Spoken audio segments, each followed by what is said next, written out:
नमस्कार, बहुत स्वागत है आपका। इंडिया वॉइस देख रहे हैं आप। मैं हूं आपके साथ शिवम सोनी। केंद्रीय गृह मंत्री अमित शाह छत्तीसगढ़ के दौरे पर आ रहे हैं, लेकिन उससे पहले ही दौरे को लेकर सियासत जोर पकड़ रही है।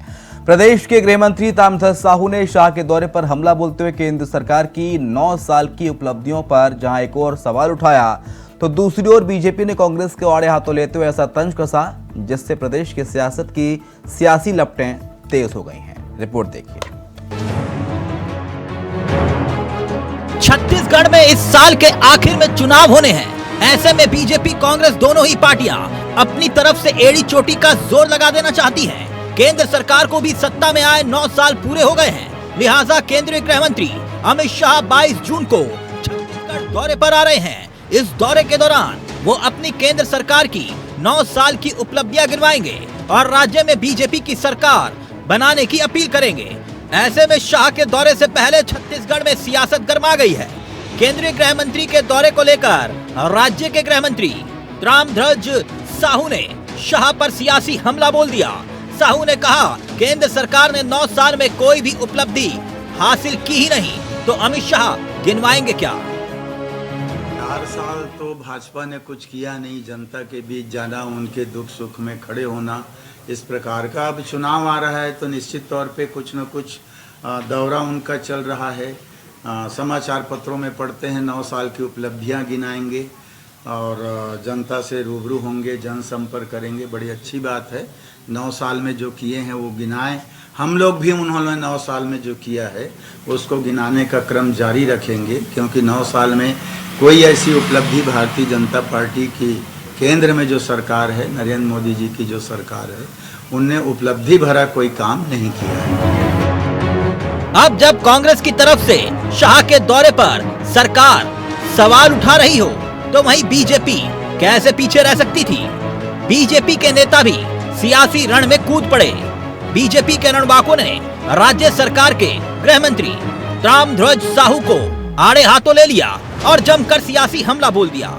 बीजेपी के पूर्व मंत्री और प्रवक्ता अजय चंद्राकर ने साहू पर तंज कसते हुए कहा कि उनका कहना है कि भाजपा का जनसंपर्क अभियान शुरू हो चुका है और ऐसे में बहुत लोग आएंगे। इसी कड़ी में केंद्रीय गृह मंत्री भी आ रहे हैं और राजनीतिक गतिविधियों में आपत्ति ले रहे हैं, तो तरस आता है। लोकतांत्रिक गतिविधियों को वो पसंद नहीं करते। छत्तीसगढ़ गांधी परिवार का आश्रय नहीं है, कोई भी कहीं भी आ जा सकता है। सुनिए क्या कहा अजय चंद्राकर ने। भारतीय जनता पार्टी का 1 महीने का जनसंपर्क अभियान शुरू हो चुका है और उसके तहत बहुत लोग आएंगे। तो बहुत लोग आएंगे तो उनमें केंद्रीय गृह मंत्री महोदय भी आ रहे हैं, तो उसमें आपत्ति, राजनीतिक गतिविधियों में आपत्ति ले रहे हैं, तो तरस आता है। तरस माने लोकतांत्रिक गतिविधियों को पसंद नहीं करते। छत्तीसगढ़ गांधी परिवार का अभ्यारण्य है, वही आ सकते, बाकी के लिए मुफीद नहीं है, जगह सुरक्षित नहीं है। तो छत्तीसगढ़ एक परिवार का अभ्यारण्य नहीं है, देश का एक राज्य है। अटल बिहारी वाजपेयी जी का बनाया राज्य है, ये तो दुर्घटना के मुख्यमंत्री है। बहरहाल शाह के दौरे पर सियासत तेज हो गई है, लेकिन ऐसे में अब देखने वाली बात यह होगी कि ये सियासत आगे क्या रंग लेती है और शाह के दौरे से क्या बीजेपी इस बार छत्तीसगढ़ में सत्ता का सिरमौर अपने सिर पर सजा पाती है या फिर नहीं? Om Prakash, India voice. तो छत्तीसगढ़ में शाह पर सियासत हो रही है। अमित शाह का दौरा है, अमित शाह आने वाले हैं। 9 साल पूरे होने पर केंद्र सरकार के कामों की उपलब्धियां छत्तीसगढ़ की जनता को गिनाएंगे, लेकिन अमित शाह के आने से पहले ही कांग्रेस पार्टी हमलावर है और कांग्रेस पार्टी लगातार कह रही है कि ऐसा 9 साल में कोई उपलब्धि भरा काम नहीं किया है भारतीय जनता पार्टी की सरकार ने केंद्र में, जिसे जनता के बीच गिनवाया जा सके। चर्चा पे आते हैं। रूपेश दुबे हमारे साथ है, नेता कांग्रेस पार्टी के। बहुत स्वागत है आपका। के शर्मा है, वरिष्ठ पत्रकार हमारे साथ। बहुत स्वागत है आपका। के चौहान साहब है, प्रवक्ता है भारतीय जनता पार्टी के। आपका बहुत स्वागत है। रूपेश जी, अभी तो अमित शाह ही नहीं, अमित शाह के आने से पहले सियासत शुरू कर दी, ऐसा क्यों सर? नमस्कार जी। आप देखेंगे जिस प्रकार से केंद्रीय नेतृत्व या भाजपा के केंद्रीय मंत्री छत्तीसगढ़ में आते हैं और मात्र अपने जो छत्तीसगढ़ के भाजपाई हैं, नेता हैं, वो जितने निष्क्रिय हैं उनको सक्रिय करने के लिए या असफल प्रयास करने के लिए आते हैं। छत्तीसगढ़ सरकार को न तो कोई केंद्रीय योजना की सौगात देते हैं और न ही छत्तीसगढ़ की जनता के लिए ऐसा कोई कार्य योजना स्वीकृत करते हैं जिससे छत्तीसगढ़ की विकास दोहरे स्तर पर प्रारंभ हो सके और दोहरे गति से छत्तीसगढ़ की विकास यहाँ हो। लेकिन मात्र और मात्र ये अपने राजनीतिक असफलता को छिपाने के लिए अपने छत्तीसगढ़ के नेताओं को, निष्क्रिय नेताओं को सक्रिय करने के लिए, क्योंकि छत्तीसगढ़ में भाजपा के पास नेतृत्व का संकट है। छत्तीसगढ़ में भाजपाइयों के पास स्थानीय नेतृत्व नहीं है, इसलिए केंद्रीय नेतृत्व आके बार बार यहाँ अपना राजनीतिक सिक्का जमाने का जो प्रयास कर रहे हैं। क्यों प्रियंका गांधी नहीं आती क्या? प्रियंका गांधी नहीं आती छत्तीसगढ़? राहुल गांधी नहीं आते? सोनिया गांधी नहीं आती? राहुल गांधी जी, प्रियंका गांधी जी आते हैं तो वो जनता को सौगात देके जाते हैं। राहुल गांधी जी आए, छत्तीसगढ़ में भूमिहीन मजदूर न्याय योजना लागू हुई। छत्तीसगढ़ में प्रियंका गांधी आई तो प्रियंका गांधी जी ने भी एक साक्षी बनी योजना जो आम जनता के हितों के लिए छत्तीसगढ़ सरकार ने लागू की। लेकिन आज तक भाजपा के लोग बता दें, जितने भी केंद्रीय मंत्री आए हैं, लगातार केंद्रीय मंत्री आ रहे हैं, छत्तीसगढ़ में विकास की एक भी शिलान्यास या एक भी भूमि पूजन जो आम जनता से जुड़ा हो ऐसा करके बता दें। ठीक है, ठीक है। जो किया है वो बीजेपी ने किया है, के.एस. चौहान साहब, कांग्रेस ने किया है, के.एस. चौहान साहब, और बीजेपी के पास छत्तीसगढ़ में नेतृत्व की कमी है, इसलिए केंद्रीय नेतृत्व को बार बार भेजा जाता है। शिवम जी, मुझे तरस आता है कांग्रेस प्रवक्ता पर। एक तो आधी बातें उनकी समझ में नहीं आई और आधी बातें इन्होंने कही तो वो उसमें पूरी जनता भी हाथ रही होगी कि राहुल गांधी जी जो आए थे और उन्होंने कोई सौगात दे के गए हैं, ये मेरे को समझ में नहीं आया कि कौन सी इसमें सौगात दे के गए। राजीव गांधी भूमिहीन किसान मजदूर न्याय योजना, जिसमें भूमिहीन मजदूरों को। आपका ऑडियो बहुत कम आ रहा है के.एस. चौहान साहब, थोड़ा ठीक कीजिए जी। मैं ये बोलना चाहता हूँ हाँ कि रुपेश दुबे जी ने जो अभी बोला है कि राजीव गांधी किसान न्याय योजना, तो मैं ये बता दूं कि राजीव गांधी किसान न्याय योजना के तहत जो ये बोनस देते हैं वो उसका पैसा जो है वो राहुल गांधी अपने फंड से नहीं देके गए हैं, वो देके गए। योजना जान लीजिए चौहान साहब, किसान न्याय मजदूर योजना, जिनके पास जमीन नहीं है उनको छत्तीसगढ़ सरकार 7,000 रुपए प्रति माह देते हैं। बोला बीजेपी इस योजना को नहीं समझ पाएगी, बीजेपी नाम तक सही से ले नहीं पा रही, ऐसा बोल रहे हैं के.एस. चौहान साहब। ये तो 7,000 नहीं, मैं ये बोल रहा हूँ कि 7,000 जो आप मजदूर न्याय छत्तीसगढ़ सरकार की योजनाओं के बारे में पहले जानकारी होनी चाहिए, उसके बारे में अध्ययन करना चाहिए, उसके बाद आरोप लगाने की बात करनी चाहिए। आप बोल लीजिए आप। ठीक है, आप अपनी बात रखिए ना के.एस. चौहान साहब प्लीज। नहीं, ऐसा नहीं होता ना भाई साहब, मैं इनके बारे में चुप रहा। एक अपनी बारी में बोलिए रुपेश, तो आप इंटरप्ट नहीं करेंगे आपसे। के.एस. चौहान साहब बोलिए।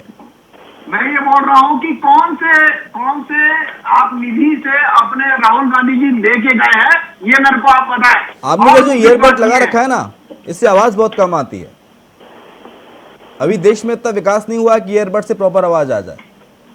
या तो ईयरफोन का इस्तेमाल कीजिए, आप फोन पकड़ सकते हैं कान पर लगा के, तो आपकी आवाज मुकम्मल आ पाएगी। जी। हाँ शिवम जी, हाँ, मैं ये बोलना चाहता हूँ कि राहुल गांधी जो आए थे तो कौन से फंड से वो खुद अपनी दे के गए हैं, मेरे को ये बता दे। दूसरी बात ये है कि इन्होंने बोला कि कौन सा शिलान्यास करके गए, तो मैं बता दूं आपको, एनआईए और सीआरपीएफ का जो पिछली बार अमित शाह जी आए थे तो उसका लोकार्पण करके गए हैं, जो केंद्र के पैसे से बना हुआ है। दूसरी बात, जो 3,59,601 किलोमीटर जो सड़कें बनी है पिछले 9 साल में बनी है, जो कि पहले 60 साल में बनी थी वो 3,81,000 किलोमीटर बनी थी। ये आपको याद रखना चाहिए, जो 60 साल में बनी थी वो 9 साल में बनाई है। और 42,000 किलोमीटर अभी जो नितिन गडकरी जी आए थे तो 42,000 किलोमीटर सड़कें का प्रस्ताव करके गए हैं और उसके लिए फंड देके गए हैं। और दूसरी बात, 16 लाख परिवार का केंद्रांश का पैसा यहाँ पर आया था जो कि राज्यांश नहीं भर पाई, इस वजह से वो वापस चले गया। तीसरी बात, लगभग 26,68,000 ये उज्ज्वला योजना के तहत केंद्र ने सिलेंडर दिए हैं छत्तीसगढ़ को।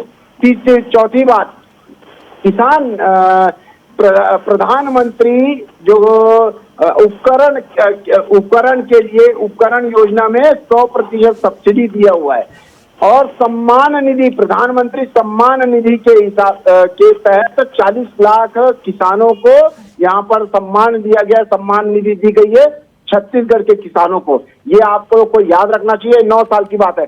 और हमारे जो गृह मंत्री जी हैं वो बहुत संवेदनशील हैं और बहुत अच्छे से वो अपने वक्तव्य देते हैं, लेकिन इस बार ऐसा लगा कि वो अपने वक्तव्य छत्तीसगढ़ अलग और लेकिन अपने पार्टी पे ज्यादा वक्तव्य दे रहे हैं। मैं ये बोलना चाहता हूँ हमारे गृह मंत्री जी को कि जब कवर्धा की घटना घटी तो आप कहाँ थे गृह मंत्री जी? जब मॉब लिंचिंग हुई बेमेतरा की तो कहाँ थे गृह मंत्री जी? जब टारगेट किलिंग हो रही थी बस्तर में तो हमारे कहाँ थे हमारे गृह मंत्री जी? सवाल का जवाब मैं लूंगा। बोल रहे हैं कि सुख दुख की बात बोल रहे हैं। शिवम जी, मेरे को आज मन की भड़ास निकालने दीजिए। जो इन्होंने ये खुद करते नहीं है और तहमत लगाते हैं भारतीय जनता पार्टी पर। अगर ये ना आए, केंद्रीय मंत्री ना आए, तो ये बोलते हैं कि सौतेला व्यवहार करते हैं, और अगर केंद्रीय मंत्री आए तो ये बोलते हैं राजनीति करते हैं। हम राजनीति करेंगे। राजनीति क्यों करेंगे? क्योंकि हमारा देश और प्रदेश सुख रहे और जो हम लोग रेस्पॉन्सिबिलिटी हम उठाए हैं वो हम उठाएं और अपना कार्य पूरा कर सके, इस वजह से हम लोग आते हैं। बिल्कुल राजनीति करेंगे, क्यों नहीं करेंगे? राजनीति का मायने तुम्हारे लिए अलग होगा, राजनीतिक पार्टी सर जबरदस्त राजनीति की जरूरत है। राजनीति अच्छी मुद्दों पे होनी चाहिए ना, इधर उधर की मुद्दों पे नहीं होनी चाहिए। के शर्मा साहब, शाह के दौरे पर सियासत किस तरह से देखते हो, कितनी जायज? देखिए, अमित शाह सहित विभिन्न केंद्रीय नेताओं का लगातार दौरा हो रहा है। आकांक्षी जिलों के नाम से पहले केंद्रीय नेताओं का दौरा होता रहा।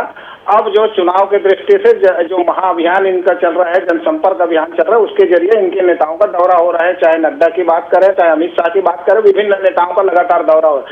लेकिन छत्तीसगढ़ के परिप्रेक्ष्य में हम देखें तो छत्तीसगढ़ के लोग अपने खान पान, अपनी रहन सहन, अपनी बोली और अपने तीज त्योहार के प्रति बहुत गंभीर होते हैं और उसका आत्म स्वाभिमान से जुड़ा हुआ मामला रहता है, जिसके चलते जय छत्तीसगढ़ और जो बोलेंगे कि सबले बढ़िया छत्तीसगढ़ का नारा यहाँ पे बुलंद है। इसको देखते हुए मुख्यमंत्री भूपेश बघेल आने के बाद इसको सरकारी संरक्षण दिए हैं, तो मुझे लगता है कि भाजपा के को भी स्थानीय मुद्दे, स्थानीय नेताओं पर विचार करना पड़ेगा विधानसभा की दृष्टि से। केंद्रीय दृष्टि से यदि बात करें तो नरेंद्र मोदी प्रधानमंत्री के चेहरे के लिए लोकसभा चुनाव और केंद्रीय योजनाओं की बात सही हो सकती है। छत्तीसगढ़ के लोग विधानसभा और लोकसभा चुनाव में अंतर को समझते हैं। जो पिछले चुनाव रिजल्ट देख लीजिए, 90 में से 68 कांग्रेस को चले गई थी विधानसभा में, लेकिन जब लोकसभा चुनाव होता है तो नरेंद्र मोदी के नाम और उनके काम के जरिए जो है 11 में से 9 लोकसभा सीट भाजपा लेके जाती है। अब योजनाओं को लेकर के केंद्रीय योजनाओं का प्रचार कर रहे हैं, तो 2024 की तैयारी लोग के साथ साथ विधानसभा की तैयारी भी ये कर रहे हैं। तो दोनों मिलाकर जब इनकी तैयारी चल रही है तो केंद्रीय योजनाओं के प्रचार प्रसार के साथ राज्य सरकार के स्थानीय मुद्दों पर भी इनको सामने आना पड़ेगा। मुझे जो लगता है विधानसभा चुनाव को यदि इनको आगे फतह करना है तो भूपेश बघेल ने जो अपना जो न्याय योजनाओं के माध्यम से स्थानीय मुद्दों, राष्ट्रीय पार्टी के मुख्यमंत्री होते हुए भी जो स्थानीय मुद्दों पर अपनी पकड़ मजबूत बनाई है, इस पर भी भाजपा को मेहनत करनी पड़ेगी। जिस तरह से अभी कुछ नेता हैं, स्थानीय कलाकार और जो आए हैं भाजपा में, ये इस दिशा में यदि काम करते हैं और जो अपने स्थानीय क्या करने वाले हैं, जैसे जो न्याय योजना है उनका तोड़ क्या है, जिस तरह से अभी दुबे जी बोल रहे हैं, मजदूर के कृषक मजदूर न्याय योजना की जो बात हो रही है, किसान न्याय योजना की बात हो रही है, धान खरीदी की, वनोपज खरीदी की, आदिवासियों की ओल्ड पेंशन, इन सब विषयों पर भी, इस मैदान पर भी, इस फील्ड पर भी भाजपा को अपना राजनीतिक मुद्दे को लेकर के सामने आना पड़ेगा। केंद्रीय योजना और केंद्रीय, यानी ये मानते हैं कि आप जमीनी मुद्दों की कमी है बीजेपी पर छत्तीसगढ़ में, राष्ट्रीय मुद्दे हावी हैं यहाँ पर भी? राष्ट्रीय मुद्दों के साथ साथ राष्ट्रीय मुद्दे अपनी जगह, मैं ये कह रहा हूँ कि केंद्रीय योजनाओं के जब लोकसभा चुनाव होगा तो इनका अपना महत्व ऑलरेडी दिखेगा, चाहे प्रधानमंत्री आवास की बात करें, चाहे जल जीवन मिशन की बात करें, चाहे उज्ज्वला की योजना प्लान, जितने प्रकार की बात है। लेकिन जब अब छत्तीसगढ़ में जब चुनाव लड़ेंगे विधानसभा का, तो छत्तीसगढ़ में भूपेश बघेल ने जो जन घोषणा पत्र की क्रियान्वयन कितना किया, उनकी नाकामियों के साथ आपको इनके तोड़ भी बताना पड़ेगा कि गोठान में यदि है तो आप उस गोठान का सब्स्टिट्यूट आपके पास है, 2800 रुपया में यदि धान की खरीदी होगी तो आपके पास क्या योजना है। इन सब योजनाओं को लेकर भी जनता के पास जाना पड़ेगा कि आपकी सरकार बनेगी तो आप क्या करेंगे जी। ओके, लेकिन रूपेश दुबे साहब, जो तमाम मामले उठाए के चौहान ने कि जब कवर्धा में मॉब लिंचिंग होती है तब ताम्रध्वज साहू को, गृह मंत्री को याद क्यों नहीं आती? छत्तीसगढ़ में प्रशासनिक व्यवस्था और कानून व्यवस्था मजबूत है। यहाँ की सरकार उसे मजबूती से काम करने के लिए तत्पर रहती है। जिस प्रकार से चौहान साहब बता रहे थे कि उज्ज्वला योजना की हमने सौगात दी, तो ये पता करा ले कि उज्ज्वला योजना में के अंतर्गत गैस की रिफिलिंग कितने प्रतिशत परिवार लोग कराते हैं। सबसे दुर्भाग्यजनक बात यह है कि कृषि यंत्र में जीएसटी लगा करके इन्होंने जो महंगाई बढ़ाई, पेट्रोल डीजल में जो महंगाई बढ़ाई, और तो और जब केंद्रीय योजना लागू होता है छत्तीसगढ़ में, हेलो जी सुन रहे हैं सर। हाँ, छत्तीसगढ़ में वर्तमान स्थिति बता रहा हूँ, मुंबई, नागपुर, झारसुगुड़ा गेल कंपनी के द्वारा गैस पाइपलाइन बिछाने का काम प्रारंभ कर दिया गया है। छत्तीसगढ़ में किसानों के लिए छत्तीसगढ़ सरकार काम कर रही है। वहीं गेल कंपनी केंद्रीय एजेंसी किसानों को ना तो मुआवजा तय करी है, ना मुआवजा दी है, और तो और किसानों को नोटिस भी नहीं दे करके उनके अभी कृषि कार्य चल रहा है उसमें जाकर के बलात् रूप से प्रवेश करके उनके कृषि के भूमि को तोड़फोड़ कर रहे हैं, बर्बाद कर रहे हैं, उनको क्षतिपूर्ति नहीं दे रहे हैं, मुआवजा तय नहीं किए हैं। उसके बाद किस मुंह से किसान की हितैषी बात करते हैं। छत्तीसगढ़ की जनता को निरंतर कचोटने का काम भाजपा करती है योजनाओं के नाम पर। जिस प्रकार से छत्तीसगढ़ की जनता को भाजपा के लोग परेशान करते हैं, उतना कहीं नहीं है। छत्तीसगढ़ में भूपेश बघेल जी के नेतृत्व में जो कांग्रेस की सरकार है वो लगातार छत्तीसगढ़ियों के लिए काम कर रही है, खेल संस्कृति के लिए काम कर रही है। हम जब राम वन परिगमन की बात करते हैं, रामायण प्रतियोगिता की बात करते हैं, तो अजय चंद्राकर जी उसमें काल नेमी और दुनिया भर की बातें करते हैं। महाकाल के कॉरिडोर में इनके द्वारा जो किया गया धार्मिक स्थल पर कार्य आज एक तूफान में ढह गया, जिससे पूरे हिंदुओं की धार्मिक आस्था छिन्न भिन्न हुई है। प्रत्येक कार्य में इनके द्वारा कोई कार्य नहीं किया जाता, सिर्फ ऐसा करते हैं कि जिससे आम जनता प्रताड़ित हो, परेशान हो। लेकिन छत्तीसगढ़ में एक समग्र कार्य योजना बनी है, किसान का समर्थन मूल्य बढ़ाया है, शिक्षा के लिए आत्मदान स्कूल खुला है, स्वास्थ्य में खूबचंद बघेल की योजना लागू हुई है, वन अधिकार पट्टा मिला है, सुपोषण अभियान मिला है, मुख्यमंत्री कन्या विवाह प्रारंभ हुआ है, पोषण वाटिका, महतारी जतन, छत्तीसगढ़िया ओलंपिक, रामायण प्रतियोगिता, इतनी सारी योजनाएं सर्वहारा वर्ग के लिए छत्तीसगढ़ में धरातल में लागू है। जिसके कारण भाजपा मुद्दों के संकट के साथ साथ नेतृत्व संकट से भी गुजर रहे हैं। और तो और भाजपा के प्रदेश अध्यक्ष को बार बार कहना पड़ता है कि मुझसे बिना पूछे धरना प्रदर्शन आंदोलन ना करें। और जो वादे पूरे नहीं हुए सर, उनका क्या? वादे पूरे होने के लिए छत्तीसगढ़ सरकार निश्चित रूप से कृत संकल्पित है। ये 15 वर्ष के कार्यकाल में भाजपा के लोग न चरण पादुका बांट सके और ना तो जर्सी गाय बांट सके, और छत्तीसगढ़ सरकार कृत संकल्पित है। बीजेपी कह रही है कि देखिए अमित शाह को राजनीति का चाणक्य माना जाता है, और अमित शाह का कई राज्यों में महत्वपूर्ण योगदान रहा है सरकारों को बनाने में, समझ गए होंगे आप। तो कांग्रेस पार्टी को डर है कि अमित शाह आ रहे हैं तो कुछ गड़बड़ ना हो जाए। नहीं, देखिए अमित शाह जी भाजपा के शीर्ष नेतृत्व हैं। हाँ, उनका शीर्ष नेतृत्व तो जेपी नड्डा है, अमित शाह गृह मंत्री हैं। नहीं, जेपी नड्डा को माने तभी तो बात है। ये जेपी नड्डा को मानते ही नहीं, ये अमित शाह जी और नरेंद्र मोदी के चेहरे पे काम करते हैं। अमित शाह जी छत्तीसगढ़ में आए, उनका स्वागत है, क्योंकि पिछले समय उन्होंने कहा था। मल्लिकार्जुन खड़गे को कांग्रेस पार्टी कितना मान रही है फिर सर?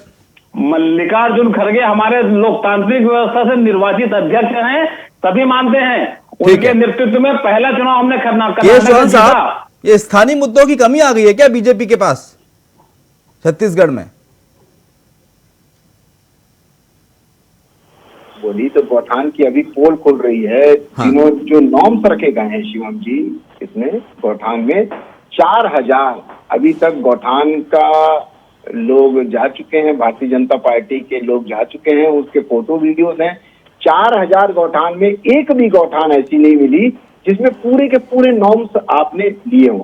और सबसे शर्मनाक बात यह है कि मनरेगा के जो पैसा है और 14वें वित्त का जो पैसा है वो आपने गौठान में लगाया और उसमें चारा गाय नहीं खा रही थी, ये लोग खा रहे थे। दूसरी बात, आप बोलते हैं कि वहां पर चारा भी खाते कांग्रेसी। ये बिल्कुल चारा खाने लग गए, बिल्कुल खाने लग गए। और ये बिहार के चारा घोटाले से ज्यादा बड़ा घोटाला होगा। अभी ये सामने आने दीजिए, जैसे कि घोटाला ये 2000 आपकी सरकार आएगी तो आप ईडी सीबीआई भेजेंगे, करवाएंगे जांच, पता है हमें। शराब में सुनिए शिवम जी, ठीक है, अगर कहीं मुख्यमंत्री चेहरा कौन है बीजेपी का, बताइए आप। है? मुख्यमंत्री चेहरा कौन है छत्तीसगढ़ में बीजेपी का? अच्छा एक बात बताइए, मुख्यमंत्री का जो चेहरा होता है ना भारतीय जनता पार्टी में, वो काम का चेहरा होता है, नाम का चेहरा नहीं होता है। दूसरी बात ये नहीं वैसे कौन है, रमन सिंह है क्या? हाँ मेरी बात सुन लीजिए ना, ये किसका है सवाल किसका है? ये कांग्रेस पार्टी का सवाल है, विरोधी दलों का सवाल है। मेरा सवाल है, ये मेरा सवाल है कि कौन है बीजेपी का मुख्यमंत्री कैंडिडेट? मैं बता रहा हूँ आपको, एक पत्रकार का सवाल है सर। चेहरे से एक सर्वे रिपोर्ट के हिसाब से प्राइवेट अभी सर्वे किया गया था पत्रकारों के द्वारा, ठीक है, एक न्यूज एजेंसी के द्वारा, आपने भी पढ़ा होगा। उसमें 6% सिर्फ ऐसे लोग बोले हैं कि जो हम मुख्यमंत्री के चेहरे को देख के वोट देंगे। तो 94% लोग क्या बोलते हैं, वो अलग अलग चीजें बोलते हैं। हम विकास के नाम पे देंगे, हम काम को देख के देंगे, हम मैनिफेस्टो को। ठीक है, कवर अप आपने कर लिया, लेकिन कांग्रेस पार्टी का आरोप ये है कि आपके पास चेहरा नहीं है, इसलिए अमित शाह को भेजा जा रहा है। सुनिए ना, आपके पास कौन सा चेहरा है? भूपेश बघेल है उनके पास। बताइए, आपके पास विपक्ष के पास कौन सा चेहरा है? क्या किसको उतारेंगे? राहुल गांधी को, सोनिया गांधी को, प्रियंका गांधी को? अरे इनके पास तो विपक्ष के लिए चेहरा नहीं है। और केंद्र में आप चुनाव में अपना चेहरा किसको उतारेंगे? आप मेरे को बताइए। दूसरी बात के शर्मा सर, सुनिए, ठीक है, जल्दी से मेरी 30 सेकंड में, 30 सेकंड में, टाइम बहुत कम है सर। मैं ये बोलता हूँ कि 2018 में इनके पास कौन सा चेहरा था? 4 चेहरे थे, 2 चेहरों में अभी भी लड़ाई हो रही है, जिसका खामियाजा छत्तीसगढ़ भुगत रही है। के सर, ये चेहरे की कमी बहुत हो रही है छत्तीसगढ़ में, बीजेपी के पास कोई चेहरा नहीं है, ये बात तो माननी पड़ेगी। क्या इसका खामियाजा भुगतना होगा? क्या रमन सिंह, अगर बीजेपी की सीटें मान के चलिए अच्छी खासी आ गई, तो रमन सिंह मुख्यमंत्री बन पाएंगे या कोई और? क्या लग रहा है अंदर खाने में क्या चल रहा है के सर? देखिए, यहाँ कोर ग्रुप बीजेपी का काम कर रही है, सामूहिक रूप से जो काम करना है, लेकिन इस तरह से बार बार आ रही है। प्रदेश प्रभारी ये बात कह चुके हैं कि नरेंद्र मोदी के चेहरे पे चुनाव लड़ेंगे। इसका तात्पर्य है कि छत्तीसगढ़ में जो चुनाव है, मुख्यमंत्री का चेहरा घोषित नहीं है। रमन सिंह को बीजेपी अपना चेहरा नहीं मान के चल रही है छत्तीसगढ़ में एट द एंड। ये स्पष्ट रूप से नहीं है। जैसे एक बात आई थी कि रमन सिंह ने मिट्टू प्रेस में ये बात कहा था कि जितने सारे भाजपा में चेहरे हैं उसमें एक छोटा सा चेहरा मेरा भी रहेगा।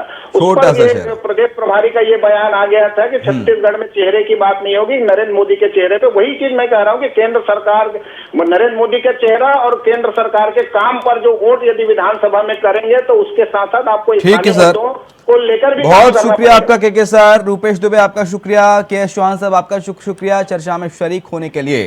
तो अमित शाह का दौरा है और सियासत जोरदार है, क्योंकि शाह के दौरे पर हो रही है छत्तीसगढ़ में जबरदस्त सियासत। कांग्रेस पार्टी लगातार आरोप लगा रही है कि बीजेपी के पास नेतृत्व की कमी है, प्रदेश में स्थानीय मुद्दे नहीं है, इसलिए अमित शाह को भेजा जा रहा है।